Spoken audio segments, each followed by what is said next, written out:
8월 14일 그날은 무슨 일이 있었을까?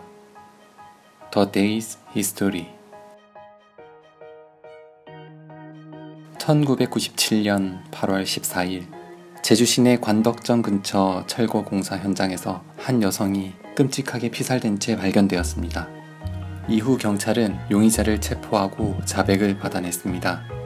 그런데 2012년 8월 14일 이 사건은 해결되지 못한 채 공소시효가 만료되어 영구미제 사건으로 남게 되었습니다. 도대체 어떻게 된 일일까? 다시 1997년 8월 14일 피살된 피해자는 근처 단란주점에서 일하던 32세 여성 고 씨였습니다. 발견 당시 사체는 알몸 상태였고 온몸에 구타 흔적이 있었으며 유두가 도려지고 음부 또한 심하게 훼손되는 등 처참한 상태였습니다.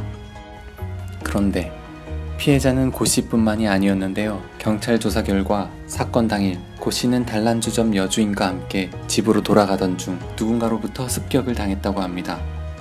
여주인 역시 온몸이 피투성이가 되고 한쪽 눈이 실명하는 등 큰 상처를 입었습니다. 다행히 지나가던 행인에게 발견된 여주인은 목숨을 건졌습니다. 범인은 피투성이가 된 여주인을 내버려 둔 채로 고 씨를 공사 현장으로 데려가 살해한 것으로 추정되었습니다.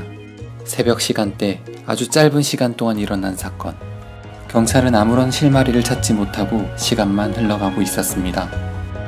그런데 사건 발생 23일 후 경찰서로 전화가 한 통 걸려왔습니다. 내가 살인범이다. 너희들이 뛰어다닌다면 난 날아다닌다. 이후 1시간 반 간격으로 4차례나 더 전화가 걸려왔습니다. 경찰은 걸려온 전화를 추적하고 지문을 채취하여 수사하던 중 같은 시기에 있었던 강도 강간 미수 사건으로 잡혀온 한 용의자의 지문과 일치한다는 것을 발견했습니다. 그리고 마침내 용의자 김 씨를 체포했습니다. 용의자 김 씨는 순순히 자백했습니다. 두 여자가 싸우고 있었고 본인은 돈을 훔치려고 한 명을 돌로 내려치고 핸드백을 가지고 가려는데 고 씨가 쫓아와 핸드백을 돌려달라고 하자 살해했다는 겁니다. 그리고 태연하게 사건을 재현까지 했습니다. 그렇게 사건은 마무리가 되어 갔습니다. 그런데 믿을 수 없는 일이 일어났습니다. 김 씨가 재판장에서 돌변하여 살인 혐의를 부인한 것인데요. 살인죄에 대한 명백한 증거가 없었기 때문에 재판부는 강간미수와 특수강도 혐의만 적용하여 징역 8년을 선고했습니다. 그리고 2012년 관덕정 여종업원 살인사건의 진실은 영원히 땅에 묻히게 되었습니다. 전문가들은 이 사건의 공격성으로 볼 때 단순히 한 건의 살인사건으로만 끝나지 않았을 거라고 예측했습니다. 실제로 같은 날 제주에서 발생한 호프집 여주인 살인사건, 이 사건 피해자의 시신 또한 알몸 상태로 음부가 훼손되는 등 엽기적인 살인 방식이 관덕정 사건과 유사했는데요. 역시 범인을 잡지 못하고 공소시효가 만료되었습니다.